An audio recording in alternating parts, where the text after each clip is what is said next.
First, live, local. This is Fox 12 Now. Hello, this is Fox 12 Now. I'm Greg Dibler, as always.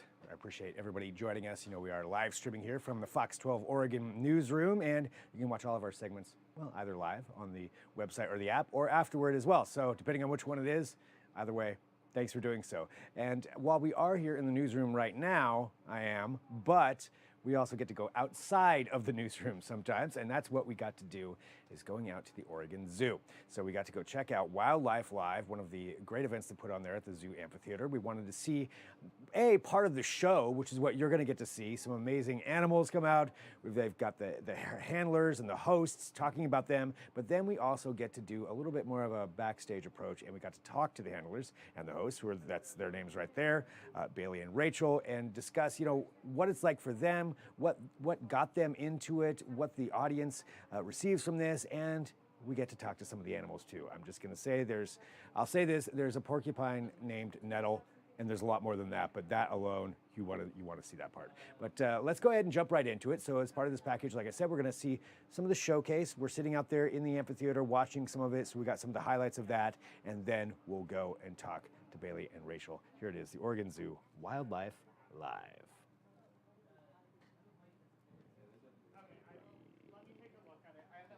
And did I mention we're live? There. Good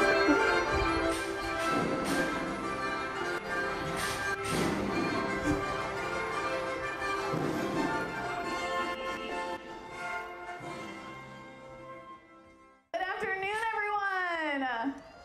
Woo, we're all awake today. Great. Well, my name is Rachel. And my name is Bailey. And welcome to Animal Athletes. Okay, so let's get started with our first animal. Our first animal is one that is kind of more known for being a great overall athlete. So they have a lot of great aspects about them that would make them an amazing athlete, definitely maybe potentially on a sports team or on the track team. And so for this animal, we do ask that you do stay seated, because we are going to have them flying on the lawn, and he does fly a little bit low, so just make sure not to keep your mouth open when you look up. You all ready?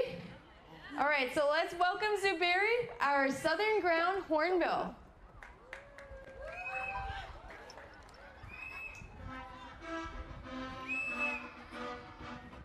Just taking a moment to forage before, you know, get all of that calories in before his big flight. There he goes.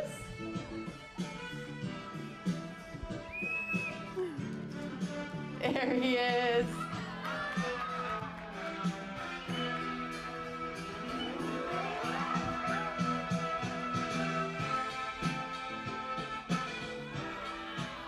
Zuberi, everyone.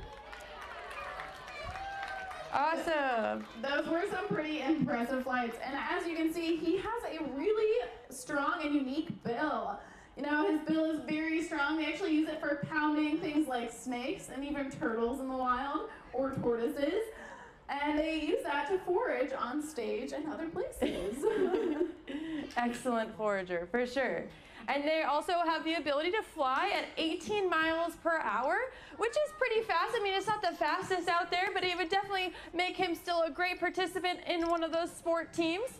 And so they're really, really incredibly good. They're pretty fast flyers, great strong beak, really powerful legs that allow them to jump super well, and also very, very easily distracted. So they also have a really, really great eyesight that allows them to get at different bugs. So that when they're in the savannah, they're going to actually spend a lot of time running and looking for different bugs to pick up. So that is why we honestly a lot of times choose to we don't need to worry about vacuuming too much when Zuberi's around, because he makes sure to clean up all those extra bits for it.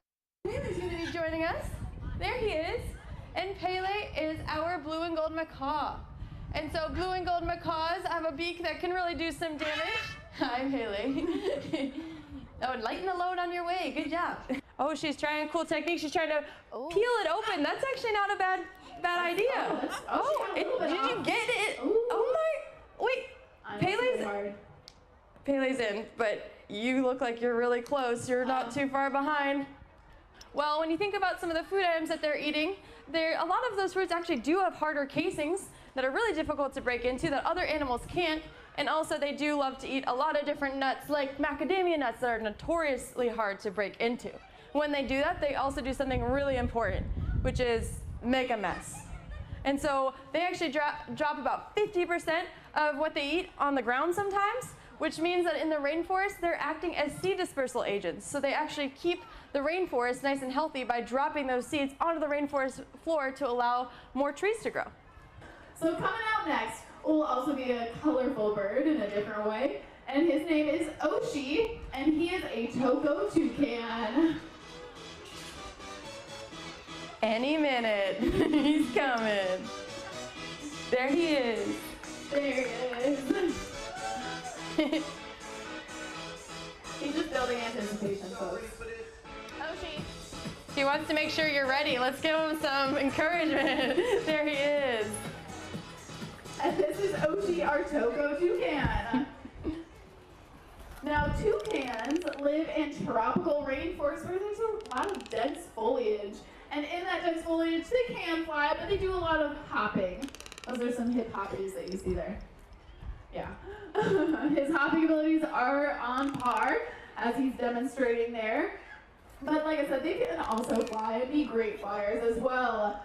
Now, like I said, toucans live in the tropical rainforest, and that beak there might be really large, but it's also very dexterous. They can pick up things as small as a grain of rice, which is pretty impressive. You know, Oshi says when you're trying to master a new challenge, be a toucan and not a two can't. Two can do it. Can't Huh? you do it? No? Yeah, it's okay. We know we got it. Two can do it. Yeah. Those are really cool, beautiful birds, right? And actually, we don't have to go to the rainforest or to Africa to be able to appreciate and see really beautiful, colorful birds. Oregon's an amazing place to be in the summertime because we have all those migratory birds that come here to spend the summer. That's personally what I've been spending my weekend doing, honestly. For the past few years, I've been getting really, really into bird watching. If you would like to learn more about Project Zero, go to portlandgeneralelectric.com/project today on this animal athlete experience. We hope that you have an excellent day at the Oregon Zoo. Bye, everyone. Yeah, Pokemon Go! Well, Rachel and Bailey, thank you very much for having us up here. You know, and I think to start, I want to find out about your job, which is amazing. But since we've got two extra guest stars here as well, can you tell us who we're talking to right now? Oh yeah, our extra guest. So this is Pele. He is our blue and gold macaw, and he is 21 years old. 21 years old. Yeah. And how long have you been working with them? I've actually only been working with Pele for the past year. I've been a keeper for a number of years before, but yeah, I've enjoyed it quite a bit, getting to know him. So, you know, for the show here, you know, how long have you been doing this for Wildlife Live? I've been doing Wildlife Live for a year, and I've been doing shows for at other zoos for about eight years. About 8 years. So you're kind of used to being in front of the crowd and doing that. Yeah. This is a pretty big audience though, this lawn. So this is new. It's fun. This is a little bit Yeah. different. Well, what's your, you know, what drew you to this? What made you want to be a keeper and work with birds and work with all the other animals that you do? I really was inspired whenever I would go to zoos and aquariums and see how you can mix fun with education and sharing conservation messages, and I think that it's a really important way to be able to share those messages. Like everyone's having a good time, and then we're learning how we can help these animals out. Yeah. Help him along the way. Yeah. He is amazing and still intimidating. Yes. So Rachel, for you, you know, tell us how you got into this. How did you get started? You know, I've been doing shows about the same time as Bailey, about 8 years or so. I've been here at the Oregon Zoo for almost 2.5, almost 3. And, you know, I really enjoyed doing this work, caring for wildlife, talking to people, telling them all about wildlife, even native wildlife, like Nettle here. She's a North American porcupine. So, you know, you would see Nettle right here in Oregon. So I really like talking to people and connecting them, and talking about conservation and the things that we can do even in our backyard. So I've just been really, I've always loved animals, as you know. I was going to say, did you know you wanted to do this when you were a kid, or? I did. You know, I wanted to be a vet for a little while, and then I was like, you know what? I want to take care of animals in a different capacity, and so I want to do more husbandry and training, and I like talking to people, and so I kind of found a way to combine all of that. Well, and tell us a little bit more about Nettle. So, we could find Nettle, right? Yes. Yes. So we could find Nettle anywhere here in the Northwest. Yes, you can. So they're arboreal. They do spend a lot of time in the trees, so they are a little bit harder to spot. Okay. But they do, and they're nocturnal, and so that's also a little bit harder. But, I've seen them here in Oregon twice. I've seen them over, by the Smith Rock area and also along the coast. So just out and about, and even around sunset is where I've seen them. So they're found throughout a lot of North America, even in Alaska. The porcupines in Alaska are a lot bigger. Nettle is actually from California. She's from a facility there, and so she's a little smaller than those in Alaska. Nice. I gotta admit, I did not realize porcupines climbed trees. And even her back feet right here, they're kind of curved in. Yeah. And that really helps them hug that tree. Yeah. They're the original tree huggers. Well, I love the fact that, it is animals from all over, macaws, the porcupine you can find right here, so getting a sense of that, and how important do you think that is to get a sense of the environment that's around you, but also across the world as far as saving it and the messages that you're sending out there? We are a lot more connected than sometimes we realize. Yeah. And the environments that the animals live in, not only do they need them, they also contribute to them. So it's that cycle of everyone is important within that, and including us. We are a part of that, and so it is great to be able to show all these different animals from different regions and areas in the globe, and just how it is possible for us to do our part. Yeah. And also, there are porcupines here in North America, but there are porcupines throughout the world. And so I also like kind of tying that in. We have Nettle here, you saw Bebeto in the show, our prehensile-tailed porcupine, and we also have African crested porcupines here.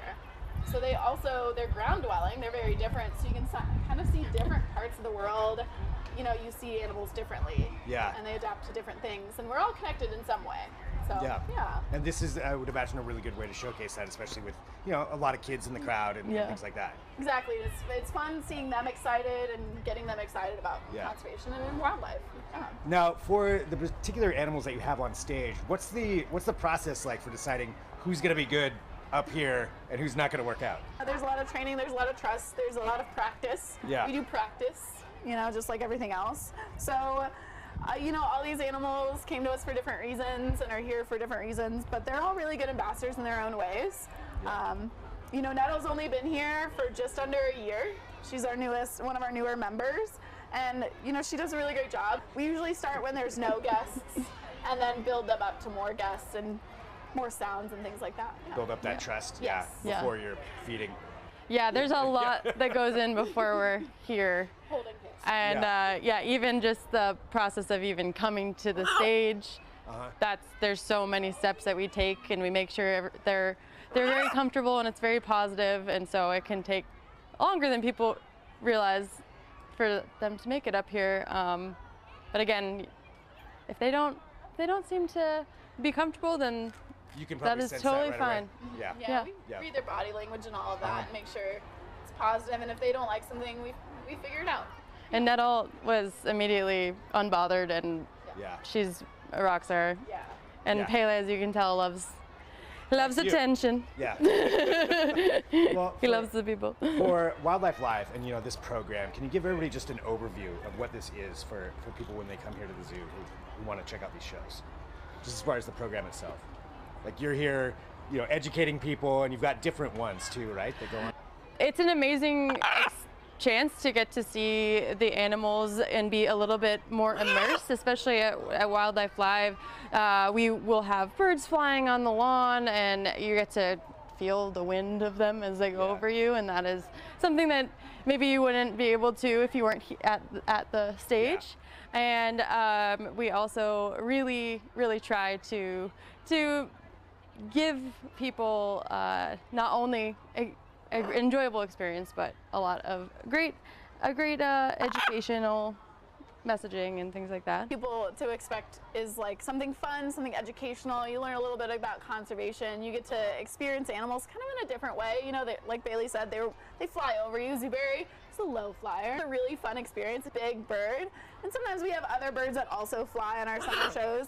And it's always really like an awe-inspiring moment. People really love it. People even come up to me around the grounds when I'm walking around, and they are always so impressed, and they always are like, thank you so much for that show, it was beautiful. And you know, people can come up to the railing and ask us questions afterwards sometimes. So it's a really unique experience, and they learn a little bit about the animals we have here, how we care for them, and even conservation that they could take home. Nice. Well, thank you both so much, for spending some time with us just to talk about this and share your experience and just what you do here at the zoo. And this is awesome. I'm still not putting my finger anywhere near it. Yeah, he's like, hello. That's understandable. All right, that was a lot of fun getting to go out there and check all that out. And of course, that's something that everybody can do as well. So you can go out there and take a look at Wildlife Live. A huge thank you to Bailey and Rachel and everybody there behind the scenes who helped set that up. And thanks to our crew too, Michael, Jack, and Z-Fan for filming that and editing that. So really interesting things. And this is part of what we get to do here with Fox 12 now. So hopefully we'll be going back out to the Oregon Zoo as well, checking out some more things out there, some more exhibits and all the stuff that they have happening. And thank you to everybody who's joining us here for Fox 12 Now. We have a lot happening here every single day, every weekday, starting at 1 p.m. We go throughout the afternoon, streaming all kinds of different coverage and different kinds of deeper dives and interviews and segments. Coming up at 2 p.m. today, we have the Fox 12 Weather Podcast video edition. So that's something you will definitely want to be watching. And there's a little bit more happening this afternoon. I'll say you want to tune in around 3 p.m. But if there's breaking news that happens during that time, we'll be here with that as well. But again, thank you to the Oregon Zoo, and looking forward to doing some more with them and check out Wildlife Live. For now, though, we'll sign off. We'll regroup. I'll talk to you soon. I'm Greg Nibbler. This is Fox 12 Now.